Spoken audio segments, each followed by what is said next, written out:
আমাদের পরিচিত লোককে দিয়েই আমাদের এই জানলাটা লাগিয়েছিলাম।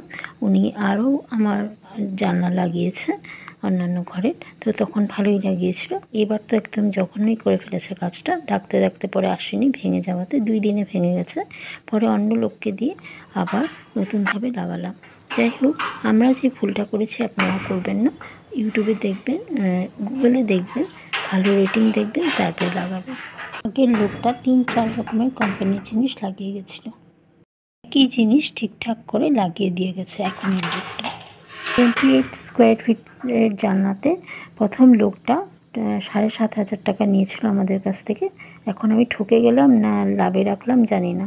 পরের লোকটা যখন রিপেয়ার করতে এসেছিলেন, ওনাকে 1,000 টাকা দেওয়া হয়েছে রিপেয়ার করার জন্য। যাই হোক, রিপেয়ারটা খুব সুন্দরভাবেই করেছে, একই জিনিস লাগিয়ে দিয়ে গেছে, কিন্তু খুব সুন্দরভাবে। ভালো লাগলে প্লিজ লাইক দিতে ভুলবেন না। আপনাদের লাইক কমেন্ট আমাদেরকে অনেক সাহায্য করে নতুন ভিডিও বানাতে। Thank you.